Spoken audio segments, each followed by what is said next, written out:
자, 사랑하는 성도 여러분, 우리가 자녀들을 양육하면서 믿음의 사람들이 가장 먼저 마음에 꼭 알아야 할 영적 교훈이 있으니 그것이 무엇인가 하면 자녀는 무엇인가, 자녀는 나에겐 어떠한 존재인가 하는 것을 깨달아 알아야 하는데요, 시편 127편 3절에 여러분 아시는 말씀이 있어요. 뭐라고 그랬는가 하면 보라, 자식들은 여호와의 기업이요, 그런 말씀이 있어요.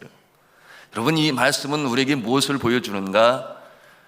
우리가 자녀를 낳았기 때문에 내가 소유권을 가지고 있다가 아니라 자녀들은 하나님의 기업이요, 다시 말씀을 드리면 소유권은 하나님이 가지고 계시다, 양육권을 우리에게 주셨다 하는 것은 늘 기본으로 우리가 알고 있어야 할 것이에요.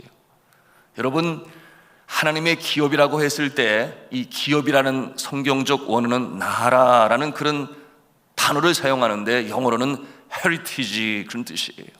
그것은 어떤 뜻을 가지고 있는가 하니 소유 재산이다, 그렇게 해석할 수 있겠습니다. 여러분, 이 자녀들은 하나님의 소유 재산이 된다. 여러분, 이 진리 가운데는 아주 많은 것을 우리에게 알려주고 있는 것입니다. 하나님께서 그처럼 예쁘고 귀여운 아가를 부부에게 선물로 주시며 이 양육 권한을 주셨지만 여전히 소유주는 하나님이 되신다. 대부분의 부모들은 일단 자녀를 낳으면 자신들의 소유물로 생각을 해요. 그래서 자녀들을 부를 때 어떻게 불러요? 우구구구 내 새끼, 그렇게 부르잖아요. 내 새끼라고 부르잖아요. 우구구구 내 새끼. 사랑의 표현이죠. 그리고 하나님이 나에게 주신 기업이기도 하지만 그러나 또 선물이기도 하니까 뭐 그렇게 표현하는데, 그런데 제가 보니까 어떤 분들은 강아지를 끌어안고 뽀뽀를 하면서도 어구구구 내 새끼 그래요. 아, 제발 그러지 좀 마세요. 구분이 안 가요, 구분이. 이게 하나님의 아가인지 가히 새끼인지 이게 구분이 도대체 가지를 않아요.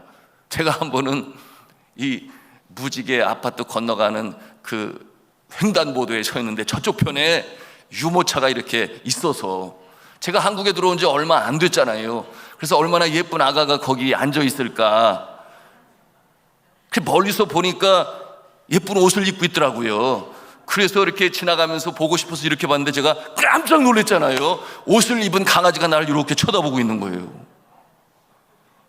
그 모습을 보면서 제가 너무나 놀랐는데요. 여러분,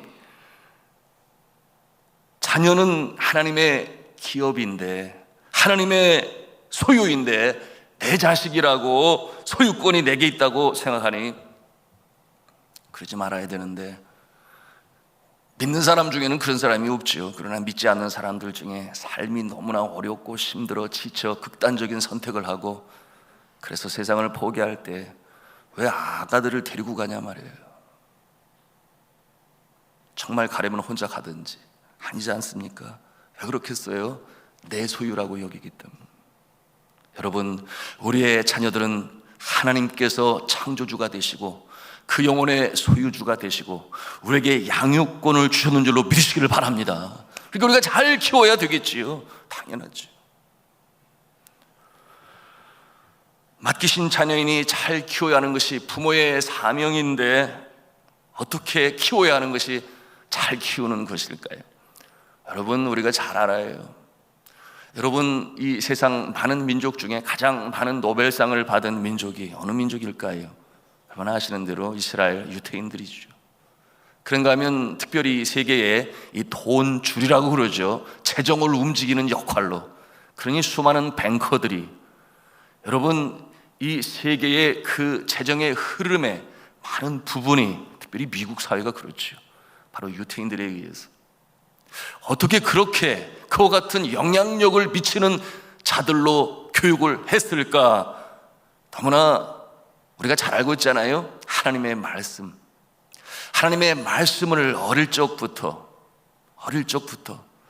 그러니 태중에 있을 때부터 그 부모들의 성경을 읽는 소리를 들어요. 그런가 하면은 찬송 소리를 듣고 또한 기도 소리를 들으면서 태중에서 아가가 자라납니다. 뿐만 아니죠. 태어나서도 마찬가지죠. 더 하나님의 말씀으로, 그러므로 모세의 오경을 거의 외우다시피 할 정도로 말씀으로 양육이 되어지니 그와 같은 결과를 이루는 것인데요. 여러분은 오늘날 이 시대에 젊은 엄마 아빠나 또는 손주를 두는 할머니 할아버지도 마음에 꼭 새겨야 할 귀한 영적 교훈이 되는 것입니다. 오늘 말씀해 보니 뭐라고 그랬어요? 커서가 아니라 어린 아이 때부터 마땅히 가르쳐야 할 것을 가르치라. 가르쳐야 할 길을 가르치라. 정확히 이렇게 말하고 있는데요, 가르쳐야 할 그 길은 삶의 자세를 가르쳐라 그러는데 언제부터? 어린 아가 때부터, 어릴 때부터. 왜냐하면 늙어서도 떠나지 아니하리라 그렇게 말씀하고 있으니. 여러분, 우리나라 속담에 같은 내용이 있지 않아요? 어떤 격언이 있죠? 3살 버릇 80까지 간다. 3살 버릇 80까지 간다. 아주 정확히 맥을 함께하고 있습니다. 참, 이 어릴 때의 이 습관, 성품 또는 성장하는 가치, 고상한 말로 인생관이라고 어릴 적부터 형성이 되어집니다. 제가 참 안 되는 부분이 있어요. 어릴 때부터 안 되는 거죠. 그게 뭐냐면 정리정돈을 잘 못해요. 그래서 늘 늘어놓고 또 찾는 그런 모습이 있는데, 일례로 신혼 때 제가 양말을 벗어서 식탁 위에 올려놔가지고 제가 아내한테 한참 그냥 혼났잖아요. 어떻게 그럴 수가 있냐고. 근데 제 아내는 반면에 정리정돈을 얼마나 잘하는지 몰라요. 그래서 가끔 제가 피곤하지만 그러나 감사해요. 왜냐하면 집안이 늘 깔끔하고 깨끗하거든요.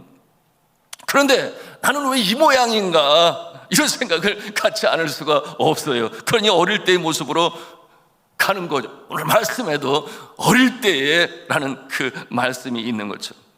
제 형제 자매들이 많지 않습니까? 그래서 어떤 모습이었는가 하면 개인의 구역이 없어요. 개인의 구역이 없다, 영역이 구분이 되지를 아니했습니다. 서양 컨셉으로 말하면 소위 퍼스널 스페이스라는 말이 있어요. 퍼스널 스페이스. 자기의 영역이 아주 확실하죠. 심지어는 자신의 몸뿐만 아니라 몸에서 보통 30cm 정도는 내 공간이다, 그렇게 말하는 것이 퍼스널 스페이스이니, 여러분, 그들이 한국에 아침 출근할 때 전철을 타면 아마 기겁을 할 거예요. 붙어야 되니까 너무나 어색한 거죠. 그런데 제가 자라날 때는 이 퍼스널 스페이스, 그게 없으니까 그저 여긴 내 자리, 이 물건은 내 물건, 뭐 그런 구분이 없었다 그 말이에요. 형제가 많다 보니까. 예를 들어 아침에 일어나면은 학교에 가기 위해서 양말을 찾아 신어야 되는데 내 양말이 따로 없었어요. 양말 서랍이 있었는데 그거 열어가지고 빵꾸 안 난 양말 찾으면 다행이에요. 여하튼 그래서 신으면 그것이 임자였으니, 그와 같은 모습이었어요. 그런가 하면 도시락은 싸주는 게 아니었어요. 어머니께서 다라에다가 여기는 밥, 여기는 반찬, 그러면 가서 다 모여야 돼요, 자신들이. 이래서 학교를 가게 되었는데 저는 막내니까 저희 누님이 아주 또 친절하게 싸줘서 늘 고마웠죠.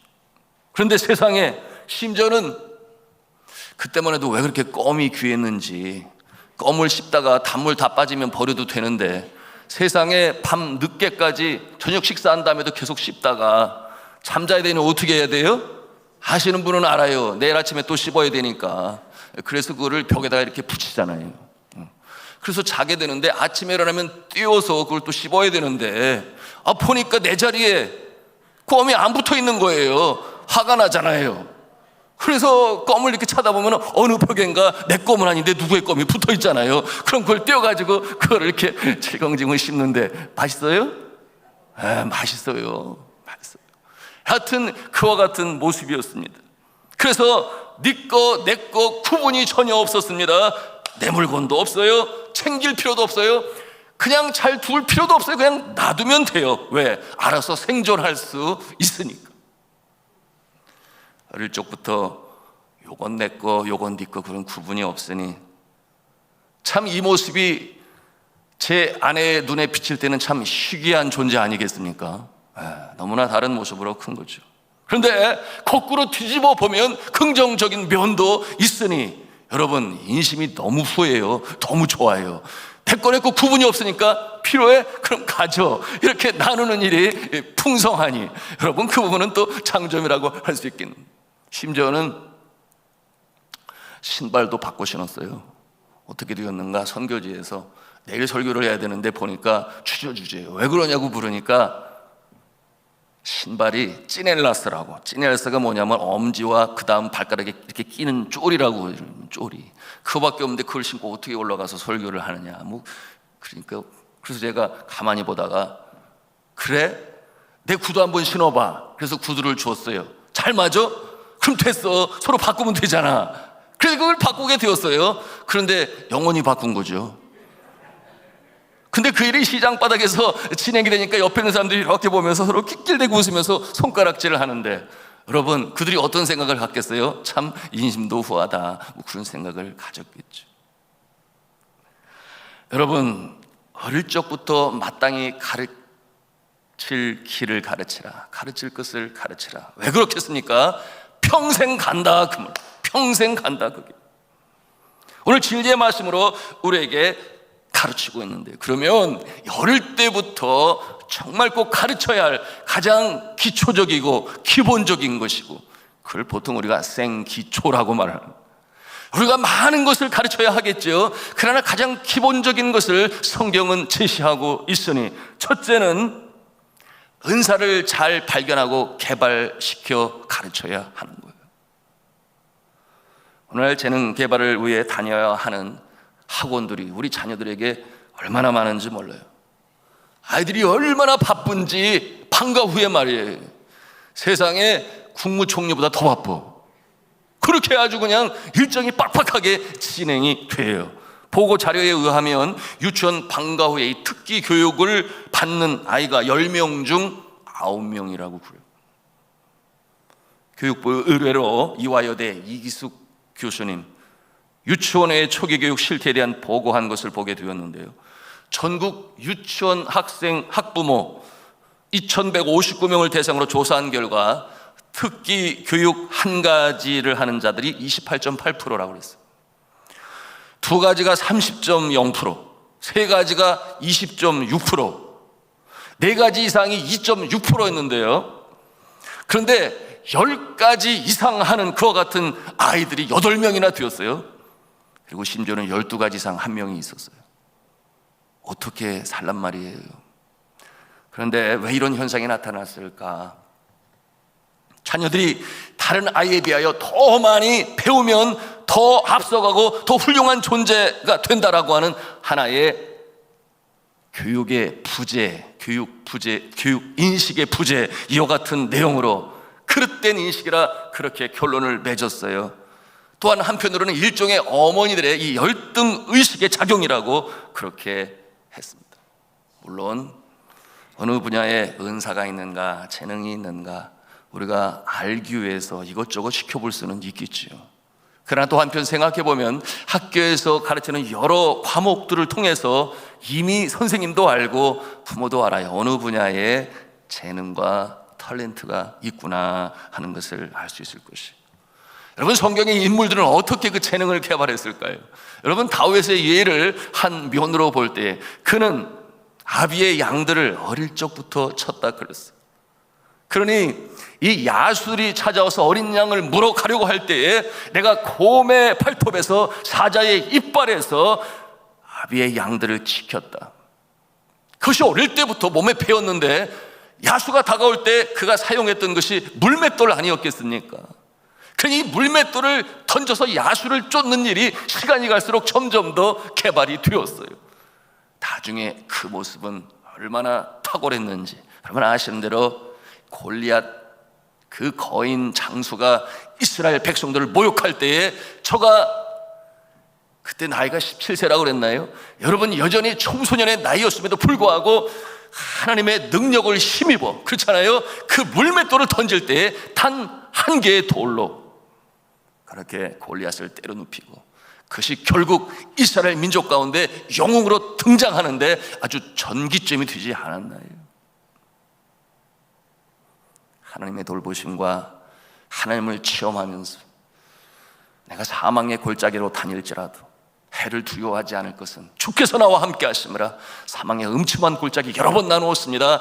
그 골이 깊어 햇볕이 들어가지 않은, 그러므로 컴컴하니 그 바닥으로 물이 흐르니 대낮에도 야수들이 출현하는 그곳에서, 사망의 음침한 그곳에서 하나님의 손길로 그에게 허락하신, 다시 말하면 이 신체적인 놀림이, 이 운동성이 아주 뛰어났던 것이죠. 그러나 하나님의 은혜가 함께 있었다. 여러분, 몇 주 전에 우리 교회 중고등부에, 여러분 아실 거예요, 심사무엘. 저가 그야말로 소위 대박이라는 말은 그런 뜻 쓰는 건데, 그렇죠? 2021년 대한민국 국제요리제과 경연대회에서 코스 단품 요리 부분의 팀원으로 출전을 했는데 최우수상을 받게 되었어요. 그래 얼마나 그 소식을 들을 때 감사했는지 몰라요. 그래서 구역장방에 올리고 여기 뭐 저기 다 올려서 함께 기뻐하고 감사하고, 더 감사할 수밖에 없었던 것은 아빠가 아프잖아요. 그러니 엄마가 가장의 역할을 다 감당하고 그렇게 키워가고 있으니 얼마나 힘이 되고 위로가 되고 격려가 되었을까. 제가 그래서 진심으로 축하 메시지를 보냈는데요, 좋은 소식에 저도 많이 기쁘고 감사합니다. 사무엘이 큰 일을 멋지게 해냈군요. 집사님이 늘 믿음으로 하나님께 기도하며 성실하게 사시니 하나님께서 이런 복을 주셨네요. 진심으로 축하합니다. 사무엘에게 축하한다고 전해주세요. God is so good. 이렇게 해서 제가 메시지를 보냈는데요, 제 아들은 본인이 어렸을 때부터 그림 그리는 걸 좋아했어요. 보니까 사람 얼굴을 이렇게 계속 그리더라고요. 그래서 그림을 좋아하는구나. 나중에 시간이 가면서 또 배경까지도 이렇게 그리게 되니 저와 제 아내가 같이 생각한 게 디자인? 뭐 이런 생각을 갖게 되었어요. 그래서 기왕이면은 이 지구를 푸르게 하는 그림을 그리면 좋겠다. 그게 조경 디자인 아니겠습니까? 산소통을 만드는 것 같은 디자인인데, 그래서 감사하게 순종을 하고 또 전공으로 대학에 가고 졸업을 하고 취직을 하고, 그리고 또 그쪽에 관심을 갖고 또 지경을 넓히게 되니 하나님께서 하시는 거겠죠. 그래서 이제는 시티 플래닝이라고 그러죠. 도시 설계인데, 여러분 새 도시가 세워질 때 어디에는 뭐를 놓고, 뭐 공원 녹지대는 어디에, 뭐 하천은 어디로 흐르고, 뭐 이런 내용인데 관심이 있어 이제 곧 이제 공부하러 대학원 과정으로 떠나게 됩니다.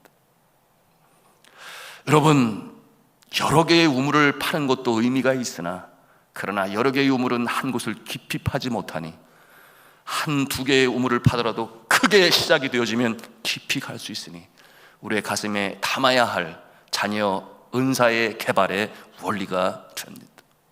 두 번째로 우리 한번 한 음성을 할까요? 좋은 성품의 사람이 되도록 가르쳐야 합니다. 좋은 성품의 사람이 되도록 가르쳐야 한다.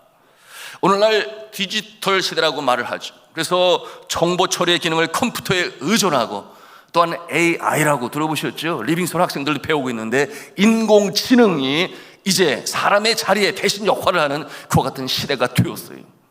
그래서 사람의 역할이 사라지느냐? 아니요. 더 중요시 여기는 분야가 있으니 그 분야는 어떠한 분야이냐? 성품, 감성이 뛰어난, 여전히 사람이, 그와 같은 능력을 가진 사람이 더 귀한 시대가 되었다. 왜? 획일화가 되어져 가니까, 그리고 개인주의가 되어져 가니까 사회는 점점 각박해질 것인데, 그러므로 귀중한 존재는 누구냐? 여러분, 이 감성을 가치 있게 다루는 자, 건강한 성품을 가진 자가 각 분야에서 인정을 받게 될 것이다. 여러분, 이 독일의 종합 미디어 그룹인 베델스만의 란슈타인, 그 강연 내용이 이러합니다. 앞으로 갈수록 미디어 형태가 급속도로 발달할 감에 따라 사람들의 심성도 단순화되고 획일적이며 개인주의화될 것이다. 그럴수록 사람의 감성은 가치 있게 다루어질 것이고 건강한 성품을 가진 자가 각 분야에서 인정을 받게 될 것이다. 여러분, 미국의 인류 대학들은 이미 시험 제도에 이 인품이라고 하는 이 성품과 관련되어진 그와 같은 부분을 사용했습니다. 그래서 워싱턴 포스트지에 의하면 미국의 많은 기업이 직원을 채용할 때 인성검사가 이제는 필수적인 요소가 되는데 30% 이상의 기업들이 이 성품 인성을 먼저 체크하게 되는데, 컴퓨터에 의하여 설문지를 통해서 하겠습니다마는 거기에 충족 조건이 되지 않는 사람은 아예 인터뷰조차 하지 않는 그와 같은 시대가 되었어요. 카네기 공대 졸업생들을 대상으로 조사한 결과 그들은 이구동성으로 성공하는데 전문적인 지식이나 기술은 약 15%를 활용하게 된다고 그랬어요. 그런데 정작 85%, 이 성공을 이루는 자들의 이 85%는 좋은 인간관계였다. 그렇게 저들이 답을 했습니다. 좋은 인간관계를 갖는 성품, 어떤 성품이 우선적이어야 할까요? 그것은 나뿐만 아니라 나와 더불어 동시에 우리를 생각하는 성품이에요. 여러분, 오늘날 개인주의가 만연한 우리 사회에 우리 자녀들을 그냥 내버려두면 자동적으로 그렇게 개인주의, 이기주의로 발전할 수밖에 없어요. 그냥 내버려두면 세상에 풍조가 그렇고 대세가 그렇게 흘러가고 있어요. 그러므로 뭔가를 해야 되는데, 여러분, 이 자기밖에 모르는 이와 같은 성품은 성경적이 아닌 것이지요. 빌립보서 2장 4절에 이 헤아리고 돌보는 성품에 대해서 아주 중요하게 말씀하고 있으니 4절의 말씀을 해요. 각각 자기 일을 돌아볼 뿐더러 또한 다른 사람들의 일을 돌아보아 나의 기쁨을 충만케 하라. 정확히 그것을 말하고 있는 것 아니겠습니까? 나를 돌아볼 뿐더러 남을 돌아보아 나의 기쁨을 충만케 하라. 그리고 이어지는 말씀이 있으니 바로 이 4절의 말씀이에요. 이 마음은 곧 예수 그리스도의 마음이라고 그렇게 분명히 가르쳐 주고 있으니 우리가 예수 그리스도의 성품을 닮아간다면 우리의 자녀들도 그러기를 바라야 하는데요, 나뿐만 아니라 나의 이웃에게도, 오늘날 나에게 일용할 양식을 주실 뿐만 아니라 나의 이웃에게도 일용할 양식을 주옵시고, 이것이 성경적인 성품의 모습임을 우리가 확실히 알아야 하겠습니다. 그런데 이 어릴 적부터 이 돌아보고 헤아리는 이 성품을 어디에서 가르칠 수 있겠어요? 가정과 교회예요. 요즘 세상은 개인의 능력을 강조하는 시대가 되었죠. 그러므로 심지어는 도덕적인 면까지도 개의치 아니하는, 오늘날 이 시대에 소위 내노라고 하는 이 정치 일선에 서 있는 사람들 중에 소위 요즘 신조 아닙니까? 내로남불이라고 하는 이와 같은 모습도 간과되어져 버리는, 그처럼 영적으로 도덕적으로 타락한 이 세상의 모습을 보는데 성경은 그러지 아니. 가정과 교회에서, 특별히 이 주일학교는 인본적으로 무장해가는 이 시대의 교육 환경에서 간과되기 쉬운 바로 그 성품, 인품에 대하여 주력하고 있는 것입니다. 여러분, 주일학교 교육을 우습게 보면 안 돼요. 정말 중요해요. 세상 교육은 개인의 능력을 강조합니다. 나를 강조하죠. 나의 능력을 극대화하라. You can do it. 너는 할 수 있어. 그것을 강조하지만, 그러나 교회는 너는 연약할지라도 하나님께서 너를 세우실 거야. 하나님을 의지하고 순종하고 나가면 주님께서 복을 주시죠. 그와 같은 내용으로 가르칩니다.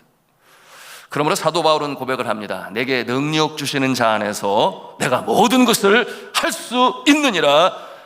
I can do everything through him who gives me strength. through 힘이라 그랬어요. 내게 능력 주시는 자 예수 그리스도 안에서 내가 모든 것을 할 수 있다. 그러니 겸손할 수밖에 없지 않겠어요?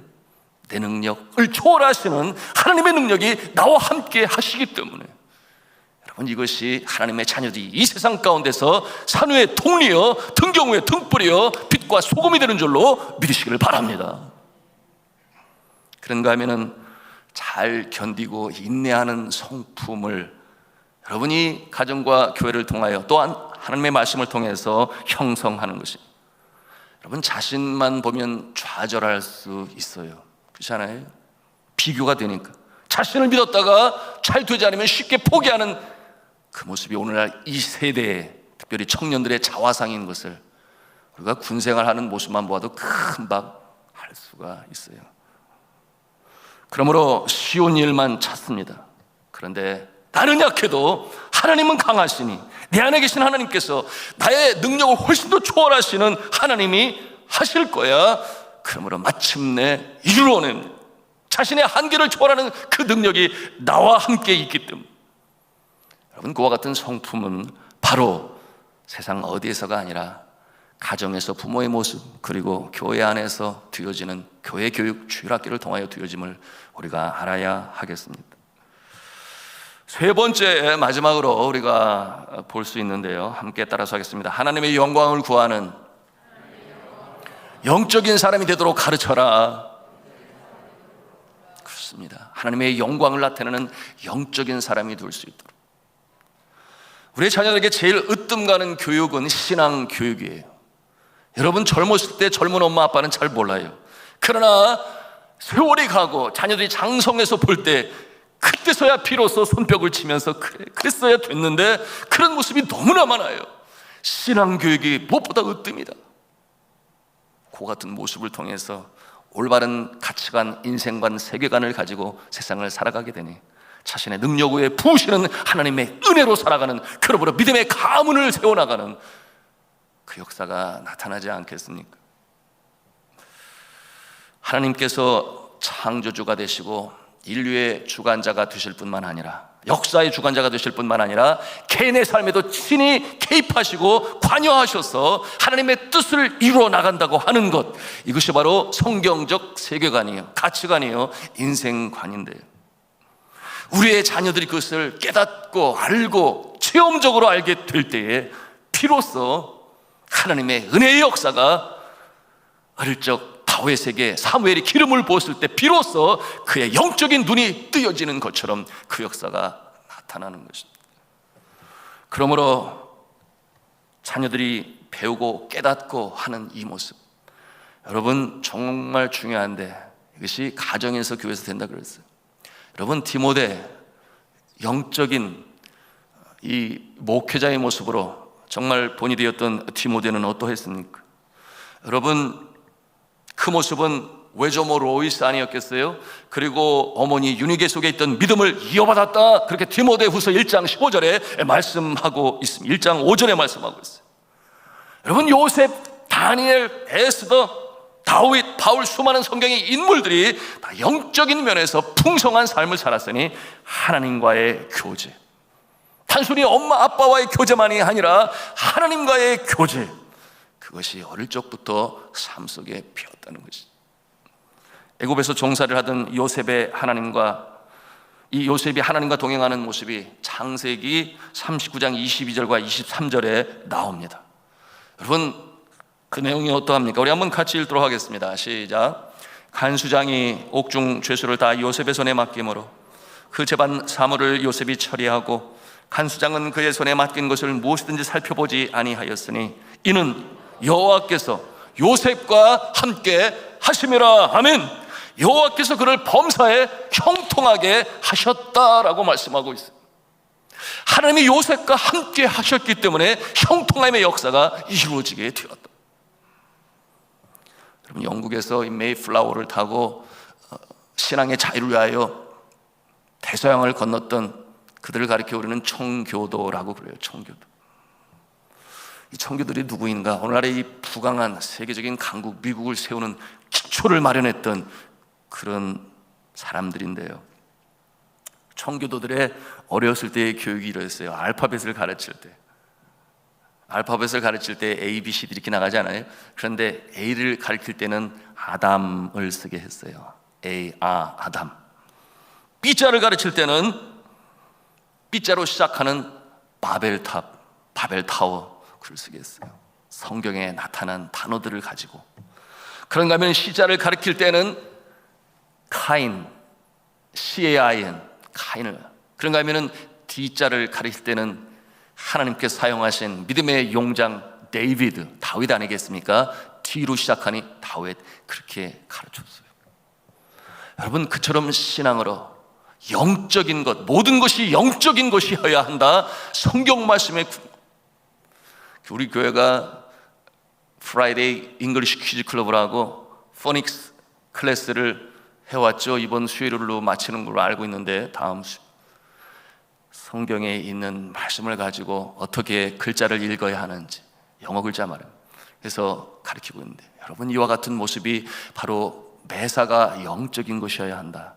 여러분, 성경의 모든 지혜의 근원이 있으니 이와 같은 모습으로 그렇게 이 자녀들을 가르쳤으니 그 자녀들이 성장하면서 미국의 수많은 대통령들이 되었어요. 그 중심에 하나님 사랑, 하나님이 함께 하신다. 하나님께 순종해야 합니다. 여러분, 미국을 이끌고 있는 아주 중요한 상위 5%의 그룹이라고 그러죠.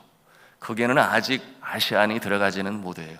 와스비라고 말을 하는데요, WASP라고 하는 그 이니셜로 그 그룹을 상징하는데, 그들이 누구인가? 화이트, 앵글로, 섹선, 프로테스탄트. 여러분, 프로테스탄트가 뭐예요? 개신교도들. 그처럼 이 와스비라고 하는 그룹의 상위 5%가 계속적으로 대통령을 선출해 냈고, 물론 과거에 미국을 세울 때 그 기초를 세웠던 그 모습들을 저는 말씀드리고 있는 건데, 말씀을 맺습니다. 사랑하는 성도 여러분, 오늘 우리는 말씀을 통하여 가장 기초적으로, 기본적으로, 그래서 생기초라고 말씀을 드렸어요. 성경을 통해 우리가 배우는 자녀 교육의 세 가지, 뭐라고 했습니까? 하나님이 주신 은사가, 탤런트가 무엇인가, 재능이 무엇인가를 보고 개발할 수 있는 부모가 되어야 하고, 그런가 하면은 성품, 인품, 두 가지라고 했어요. 나를 돌아볼 뿐더러 또한 남을 돌아보아 나의 기쁨을 충만케 하라. 그와 같은 넓은 마음의 성품의 소유자. 그런가 하면은 끈기로 인내하며 견디는데 하나님이 나와 함께 하실 거야. 그와 같은 믿음으로. 그리고 마지막의 모습은 영적인 사람으로 클 수 있어야 하니, 성경에 나타나는 인물들의 모습이 그러했음을 보게 되었습니다. 우리가 이와 같은 모습으로 우리 자녀들을 잘 양육하여 믿음의 가문, 명문 가문, 하나님 기뻐하시는 믿음의 바톤을 이어나가는, 그러므로 하나님께 큰 영광이요 나라와 민족의 산후의 동네가 될 수 있는 그 모습이 되실 수 있기를 주님의 이름으로 축원합니다.